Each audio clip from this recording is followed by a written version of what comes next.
Hello students, good morning and once again a warm welcome to all of you in the next session of this video lecture, right? तो students हम लोगों ने कल के lecture में कुछ important topics के बारे में डिस्कशन किया था, राइट? हमने चैप्टर नंबर 14 के बारे में शुरुआत किया था which was basic principles of organic chemistry and इसके अंदर हम लोगों ने डिस्कशन किया था केमिस्ट्री को हम लोगों ने किस तरीके से बाइफरगेट किया हुआ, राइट? तो हमने डिस्कस किया था 5 टाइप्स के अंदर। सबसे पहला कौन सा था? Organic chemistry, physical chemistry, second organic chemistry, third inorganic chemistry, fourth analytical, as well as last one which was biochemistry. Clear?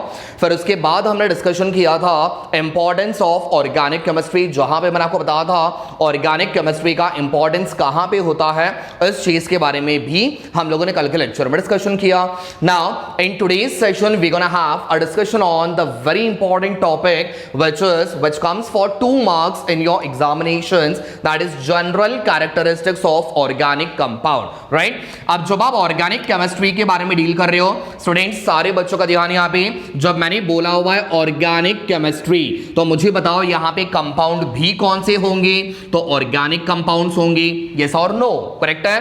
अब ये ऑर्गेनिक कंपाउंड्स के कैरेक्टर्स कैसे होंगे इसके बारे में हमें यहाँ पे डिस्कशन करना है। So you have to discuss some points, you have to discuss few points जिसमें आप एक ऑर्गेनिक कंपाउंड के कैरेक्टर्स के बारे में आप डिस्क्राइब कर रहे हो। तो ऐसे तो बहुत सारे पॉइंट्स होते हैं जहां पे आप ऑर्गेनिक कंपाउंड के कैरेक्टरिस्टिक्स के बारे में आप डिस्कशन करोगे, बट यहां पे हम लोग 5 to 6 पॉइंट्स के बारे में डिस्कशन करना है जहां पे आप हर एक कैरेक्टर्स आप लोग एक्सप्लोर करोगे, लाइक एक्सपांड करोगे। क्लियर?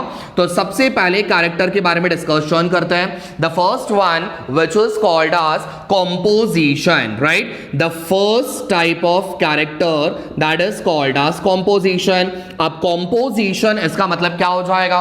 जब आप कोई भी ऑर्गेनिक कंपाउंड के बारे में बात करते हो, मार्क माय वर्ड्स स्टूडेंट्स, मैं क्या बोल रहा हूं, राइट? जब आप कोई भी ऑर्गेनिक कंपाउंड के बारे में बात करते हो तो उसमें एक एलिमेंट आपका फिक्स होगा, और वो कौन सा एलिमेंट होगा स्टूडेंट्स? फटाफट से, तो वहां पे कौन सा एलिमेंट होगा? Carbon, right? सो हर एक ऑर्गेनिक कंपाउंड में सबसे इंपॉर्टेंट एलिमेंट कौन सा प्रेजेंट होगा? कार्बन। तो कार्बन का कंपोजिशन वहां पे प्रेजेंट होगा, but rather than this carbon के साथ साथ और भी आपके एलिमेंट्स प्रेजेंट होंगे।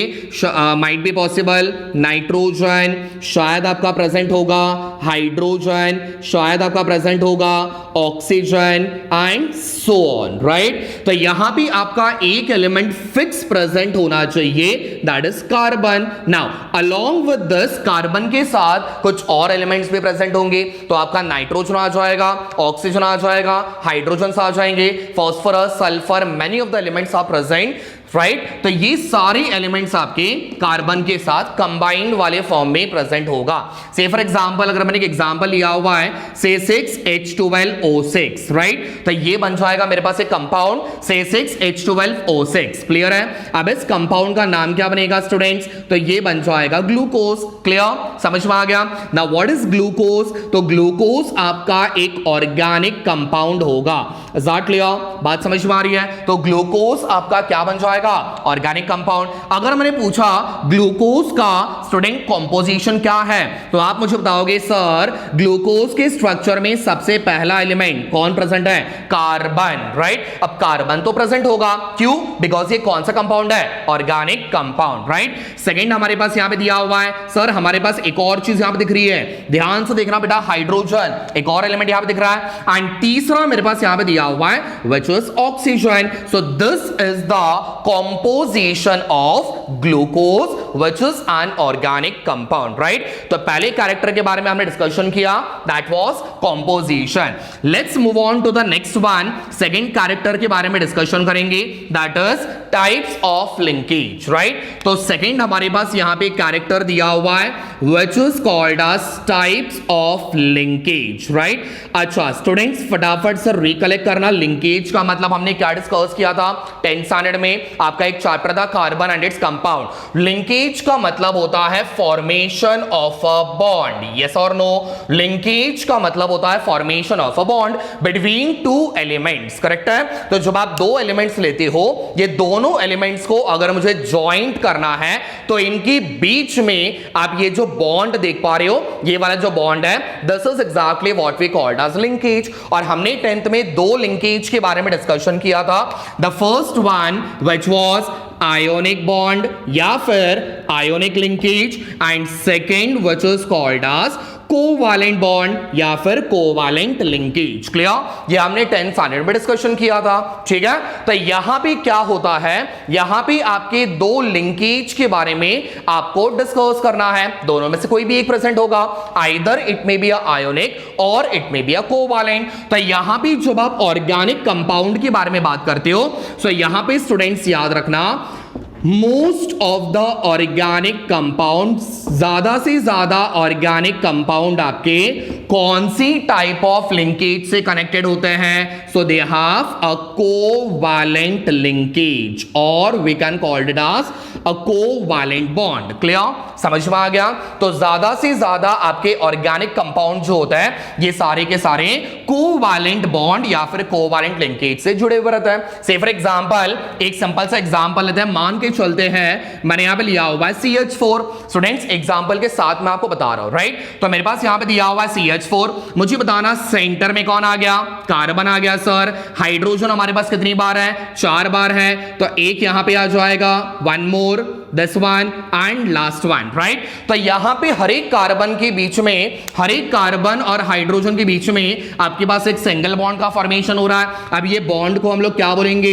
ये बॉन्ड को हम लोग बोलेंगे students that is covalent bond. Is that clear? समझ में आ गया? विदाउट बॉन्ड, आपके बॉन्ड के बगैर कोई भी एलिमेंट आपका स्टेबल होने वाला नहीं है. जस्ट मेक श्योर आप ये बॉन्ड का फॉर्मेशन दिखा रहे हो. क्लियर? सो यहां पे सेकंड पॉइंट कौन सा हो गया? Types of linkage. Types of linkage. Most of the organic compound contains which kind of linkage? That is covalent linkage. ठीक है, तो हमने दो प्रॉपर्टीज के बारे में डिस्कस कर लिया. अब तीसरे प्रॉपर्टी के बारे में बात करते हैं which is catenation. A very important character. A very important character of the organic compound. Right? आपने डिस्कस किया हुआ है 10th स्टैंडर्ड में आपके catenation का मतलब क्या होता है? Right? Catenation is nothing but that is a property of self-linking of carbon atoms, right? That is a property of self-linking. That is a property of self-linking of carbon atom to form, क्या बनाएगा जिसकी वजह से? To form a straight chain or a branched chain. Clear? समझ में आ गया? तो यहां पे जब आपके कार्बन आपस में कंबाइन होते हैं, सेल्फ लिंकिंग का मतलब क्या होता है? से फॉर एग्जांपल मैंने यहां पे लिया हुआ है कार्बन, मैंने यहां पे लिया हुआ है कार्बन, मैंने यहां पे लिया हुआ है कार्बन एंड सो ऑन. सो यहां पे क्या हुआ स्टूडेंट्स? हर एक कार्बन एक दूसरे कार्बन से जुड़ा हुआ है. ठीक है, this is exactly what we called as a self linking of carbon atom, and जिसकी वजह से आपका एक लॉन्ग चेन का फॉर्मेशन होता है. either it may be a straight chain or it may be a branched chain. Clear? समझ में आ गया? तो ये बन जाएगा आपका catenation property. तो हमने कितने पॉइंट्स के बारे में डिस्कशन कर लिया? कॉम्पोजिशन हो गया, टाइप्स ऑफ लिंकेज हो गया, तीसरा कैरेक्टर कैटेनेशन के बारे में हो गया. ये सारी चीजें ऑलरेडी आप लोगों ने 10th में डिस्कस किया हुआ है, तो मैं ज्यादा डिटेल में नहीं जा रहा हूं, बस हम लोग थोड़ा सा रिकलेक्ट कर रहे हैं. करेक्ट है? चलो फोर्थ वाले कैरेक्टर के बारे में डिस्कशन करेंगे which is a new term that is isomerism. Right? Now this is really very important. Students, mark my words, ये बहुत ज्यादा इंपॉर्टेंट है. Right? Now what is isomerism? Isomerism आपने सुना हुआ है. ठीक है, isomerism का मतलब क्या होता है? कुछ ऐसे कंपाउंड जिसका molecular formula, the compound in which molecular formula is same. Right? Molecular formula कैसा होगा? सेम होगा, बट उसका स्ट्रक्चरल फॉर्मूला कैसा होगा?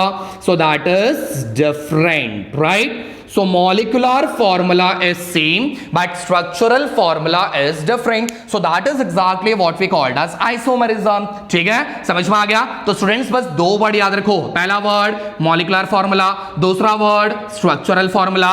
सर ने क्या बताया? मॉलिक्यूलर फॉर्मूला कैसा होगा? सेम, whereas स्ट्रक्चरल फॉर्मूला कैसा होगा? That is different, right? So this kind of a character or property is exactly what we called as isomerism. Let's have an example, एक सिंपल सा example लेते हैं। मान के चलो मैंने आप एग्जांपल के तौर पे लिया हुआ है C4H10, राइट? तो मैंने आप एक एग्जांपल लिया हुआ है C4H10। स्टूडेंट्स मुझे बताना है ये वाला कौन सा फॉर्मूला है। So this is molecular formula, right? और इस बार 10th के पेपर में आया भी था, कुछ ऐसे ही क्वेश्चंस आपको आए थे, करेक्ट है? So this is molecular formula. ये कौन सा फॉर्मूला?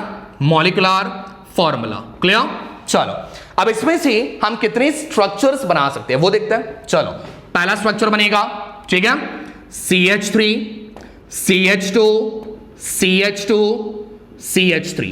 क्लियर? समझ में आ गया? बोलो कितने कार्बन इसके अंदर? 1 2 3 4। So we have C4 hydrogen, 3 + 2 5 5 + 2 7 7 + 3 10। सो मेरे पास फॉर्मूला बन गया C4H10, राइट? चलो एक और स्ट्रक्चर मैं बना सकता हूं, ठीक है? चलो तो सबसे पहले बनेगा CH3, यहां पे CH और यहां पे CH3 एंड एग्जैक्टली बीच वाले कार्बन के नीचे एक और CH3, ठीक है? चलो काउंट कर लेते हैं कितने कार्बन इसके अंदर? 1 2 3 और यहां पे 4। So we have C4 hydrogen, 3 + 3 6 6 + 3 9 9 + 1 10। Again we have the same formula, correct है? सो दोनों स्ट्रक्चर्स का, आई रिपीट, दोनों स्ट्रक्चर्स का मॉलिक्यूलर फॉर्मूला कैसा हो रहा है? सेम हो रहा है। बट दोनों का स्ट्रक्चर सेम है क्या? नहीं। ये आपका बनेगा स्ट्रेट चेन, वेयरएज ये वाला बन जाएगा आपका ब्रांच्ड चेन। क्लियर? समझ में आ गया? तो ये दोनों का स्ट्रक्चरल अरेंजमेंट डिफरेंट होता है बट दोनों के फॉर्मूलेज सेम है। क्लियर? समझ में आ गया? तो ऐसे कंपाउंड को आप लोग, ऐसे प्रॉपर्टीज को आप लोग क्या बोलते हो? आइसोमर। ऐसे कंपाउंड को आप बोलते हो आइसोमर और उस प्रॉपर्टी को आप कहोगे आइसोमेरिज्म। क्लियर? समझ में आ गया? ठीक है, तो ये बन गया आपका आइसोमेरिज्म के बारे में। चलो लास्ट वन, एक और पॉइंट के बारे में डिस्कशन कर लेंगे, एक और कैरेक्टर्स के बारे में डिस्कशन कर लेंगे, दैट इज अबाउट सॉल्युबिलिटी। किसके बारे में? सॉल्युबिलिटी। अब सॉल्युबिलिटी का मतलब क्या होता है? कौन सी चीज पानी में इजिली सॉल्युबल है या फिर कौन सी चीज पानी में सॉल्युबल नहीं है, करेक्ट है? अब जब आप ऑर्गेनिक कंपाउंड के बारे में बात करते हो तो ऑर्गेनिक कंपाउंड has